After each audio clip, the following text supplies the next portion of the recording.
నియోస్కిన్ మొహం మీద ఉన్న మంగుమచ్చులకి laser treatment. Your skin and hair care just a phone call away. Benefit షోలు వేసుకోవడానికి ప్రత్యేకమైన అనుమతులు ఇచ్చింది నా ప్రభుత్వమే కదా, మా ప్రభుత్వమే అధ్యక్ష. సినీ పరిశ్రమను ప్రోత్సహించాలనే మా విధానం. ప్రోత్సహించే క్రమంలో తెలంగాణ ప్రజల ప్రాణాలను తీసుకోమనే, ప్రాణాలు తీసుకుంటే కూడా వాళ్ళని ఏమనొద్దానంటే మీరు లా చేయండి అధ్యక్ష. మరి స్టేట్కు లా అథారిటీ ఉందో లేదో నాకు తెలియదు, కానీ star, film star, super stars or political stars is having some special privilege.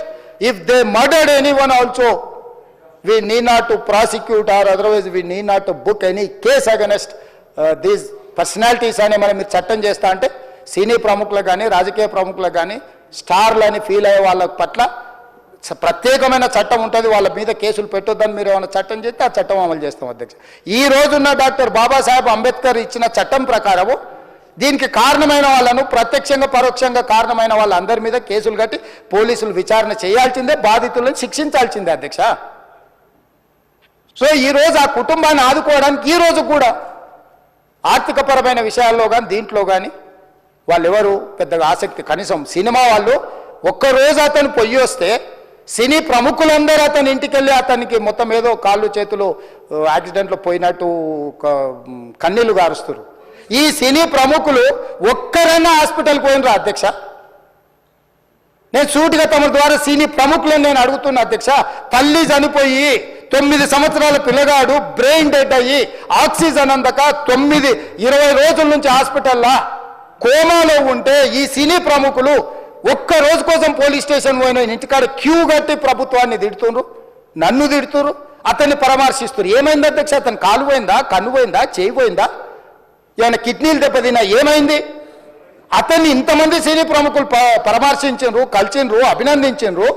కానీ ఆ పిల్లగాన్ని కనీసమన్నా పరామర్శించడానికి సినీ ప్రముఖులు ముందుకు రాలేదంటే సినిమా ఇండస్ట్రీలో ఉన్న ప్రముఖులు ఏం ఆలోచన చేస్తుండ్రో, ఏం కోరుకుంటుండ్రో నాకైతే తెలియదు. అలాంటిది ఇలా 15 రోజులు కూర్చున్న తర్వాత మీరు ఇలా అన్నారంట, మీరు అలా అన్నారంట, కాళ్ళు చేతులు విరిగిపోతే పర్లేదు అన్నారంట అంటే డెఫినెట్లీ చాలా బాధ వేస్తుంది. అందులో ఏంటి ఒక నేషనల్ మీడియా ముందు ఇలా మాట్లాడతాం అనేది నా క్యారెక్టర్ అసాసినేట్ చేశాడు కదా దేశం ముందు. అరే నేను కష్టపడిందే ఈ 3 ఏళ్ళు తెలుగు వాళ్ళకి. నా ఆడియో ఫంక్షన్ చూడండి నేనేమన్నాను, నా సినిమా చూడండి అది అన్నాను, నేనేమన్నాను, అరే మన తెలుగు వాళ్ళు పరువు తీసి ఎక్కడో నిలబెడదామని ఒక అటెంప్ట్తో చేశాను. అలాంటిది నేను అంత ప్యూర్ ఇంటెన్షన్తో చేస్తే నేను ఇలా చేశాను అలా చేశాను, నా మీద ఫాల్స్ ఎలిగేషన్ నాకు ఎంత బాధ వేస్తుంది. This is personally I mean to nobody, I respect everybody. నేను అసలు ఇది ఏం పర్సనల్ అటాక్ కాదు, ఏమీ కాదు. నేను జస్ట్ నా గురించి ఫామ్ అవుతున్న ఇన్ఫర్మేషన్ పీపుల్కి చెప్దామని, ఇలా జరుగుతుంది, ఇది నిజం కాదు, దయచేసి అర్థం చేసుకొని చెప్పడానికి. అండ్ నేనేదో ఇర్రెస్పాన్సిబుల్గా థియేటర్కి వెళ్ళిపోయాను, పర్మిషన్ లేకుండా వెళ్ళిపోయాను అనేది అబ్సల్యూట్లీ ఫాల్స్ ఇన్ఫర్మేషన్. అలాంటిది ఏమీ లేదు.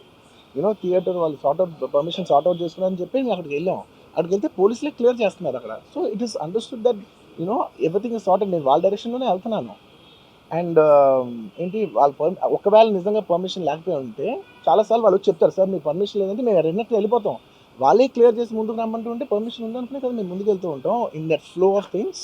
సో నేను ఆ మైండ్ స్పేస్లోనే ఉన్నాను. ఇలాంటిది ఒకటి జరిగినప్పుడు ఏదో మీడియా కోసం ఇంకోళ్ళ కోసం నేను సుకుమార్ గారు చాలాసార్లు మాట్లాడుకున్నాం, దానికి మనం ఏం చేయొచ్చు. నేను ఒక మంచి అమౌంట్, పెద్ద అమౌంట్, నువ్వు ఒక అమౌంట్, మైత్రి నుంచి ఒక అమౌంట్ తీసుకుని మనం ఒక ఫిక్స్డ్ డిపాజిట్ ఆ అబ్బాయికి ప్లాన్ చేద్దాం. ఊరికే మనం ఏదో చేతులు దుడిసేస్తాం అలా కాకుండా, మిగతాలో కాకుండా మనం జెన్యున్గా ఏదో చేద్దాం. దాన్ని ఆ అబ్బాయికి ఫిజియోథెరపిస్ట్ పెట్టిద్దాం, ఇలా చేద్దాం అలా చేద్దాం, ఎన్నో విషయాలు మాట్లాడుకున్నాం. అంత మాట్లాడుకున్న తర్వాత నేను కేరింగ్గా లేను సార్, ఎలా ఉంటాం sir? I have the same age kid. నా కిడ్కి ఎలా అయిందంటే నేను అలాగే ఫీల్ అవుతాను కదా. I am not a father. Because of an unfortunate incident we had to come back.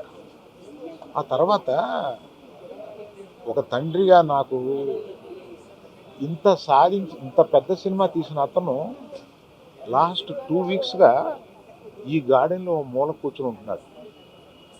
రోజు ఆ పైన ఉంటున్నాడు, లేకపోతే ఇక్కడ ఉంటున్నాడు. నేను ఒకసారి ఈ గార్డెన్ దగ్గరికి వచ్చి, ఏంటయ్యా ఇట్లా ఉంటావు నువ్వు, వెళ్ళి ఫ్రెండ్స్ దగ్గరికన్నా వెళ్ళు, లేకపోతే ఏదైనా ఊరన్నా వెళ్ళు, ఏదైనా బ్రేక్ తీసుకో, ఇందులోనే ఉండి నువ్వు ఇట్లాగా మరోజుగా ఇలా కూర్చుని ఉంటావు, దేశం అంతా నీ సినిమాని సెలబ్రేట్ చేసుకుంటుంటే నువ్వు ఇట్లా కూర్చుని ఉంటావు అంటే, సో అన్ఫార్చునేట్ ఇన్సిడెంట్ కరెక్ట్గా ఇప్పుడు జరిగింది. We don't know why, but the nature did it like that, let me take it, తర్వాత ఎప్పుడైనా వెళ్తాలే అని ఢిల్లీలో సెలబ్రేట్ చేస్తామని, బీహార్లో సెలబ్రేట్ చేస్తామని, బాంబేకి ఒక ప్రెస్ మీట్కి రమ్మని ఇట్లా రకరకాల సెలబ్రిటీ ఇవన్నీ వస్తున్నా కూడా it is not the time. It is ఒక ఫ్యామిలీ అందులో తన అభిమానుల ఫ్యామిలీలో అయిపోయినందువల్ల అతను చూస్తుంటే నాకే కడుపు తరుపుకుంటుంది. మేము ఎటువంటి మనుషులు అనేది పబ్లిక్ మీకు తెలుసు, మీరు చూస్తున్నారు, మమ్మల్ని అందరినీ చూస్తున్నారు. మేము మీ కళ్ళ నుంచి ఎవరూ తప్పించుకోలేము. అటువంటిది ఇటువంటి ఒక ఫాల్స్ ఇన్ఫర్మేషన్ తోటి ఒకరు మాట్లాడుతుంటే అది బాధేసింది వాళ్ళు చూస్తే. కనుక ఈ క్లారిఫికేషన్ ఇవ్వాలని అతను అన్నప్పుడు తప్పనిసరిగా ఈ క్లారిఫికేషన్లో లీగల్ అబ్జెక్షన్స్ ఏమైనా ఉన్నాయని కనుక్కొని లేవని తెలిసిన తర్వాత ఈ క్లారిఫికేషన్ ఇచ్చారు. అల్లు అర్జున్ వ్యవహారం దాని మీద కూడా మాట్లాడింది ముఖ్యమంత్రి. ఇవాళ మాకు మైక్ అడిగితే ఇయ్యడు. ఎందుకంత భయమే మాకు మైక్ అడగడానికి? సరే, దాన్ని మేమేమి సమర్థించలే. అక్కడ ఒక మహిళ చనిపోవడం అది బాధాకరం, విచారకరం. దాన్ని కూడా బీఆర్ఎస్ పార్టీ ఖండిస్తూ ఉంది. నువ్వు ఇంత మాట్లాడుతున్నావు కదా, మరి చట్టం ఇవాళ కాంగ్రెస్ పార్టీకో రేవంత్ రెడ్డికి చుట్టమైందా? నీ సొంత ఊరు కొండారెడ్డిపల్లిలో సాయిరెడ్డి అని మాజీ సర్పంచ్ నీ తమ్ముళ్ళ వల్లనే ఆత్మహత్య చేసుకుంటున్నా, నీ తమ్ముళ్ళ వేధింపుల వల్ల చనిపోతున్నా అని సూసైడ్ లెటర్ రాస్తే నీ తమ్ముడిని ఎందుకు అరెస్ట్ చేయవని నేను అడుగుతా ఉన్నా. నీ తమ్ముడికో రూలు, ప్రజలకో రూల్ ఉంటుందా? నీ తమ్ముడిని ఎందుకు అరెస్ట్ చేయలేను? నీ తమ్ముడి విషయంలో కాంగ్రెస్ పార్టీకి నీ తమ్ముడికి నువ్వు ముఖ్యమంత్రి ఉన్నావు కనుక చట్టం చుట్టమైందా? కనీసం ఎఫ్ఐఆర్ కూడా నమోదు చేయలేదు, కేసు నమోదు చేయలేదు. వాళ్ళను బెదిరించి భయభ్రాంతులకు గురి చేసినావు కదా. నువ్వు ఏదో బాగా ప్రేమ ఉన్నట్టు మాట్లాడుతుండు.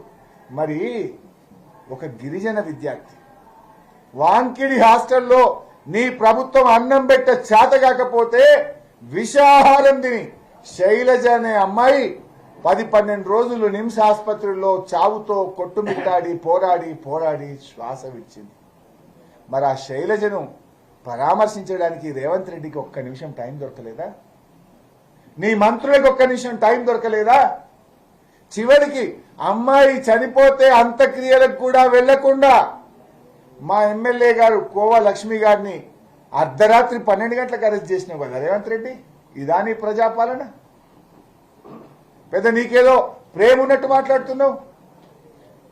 సరే, దురదృష్టకరం. ఆ సంఘటన ఎవరు చనిపోవాలని కోరుకోం, కానీ ప్రేమ అందరి మీద ఉండాలి కదా.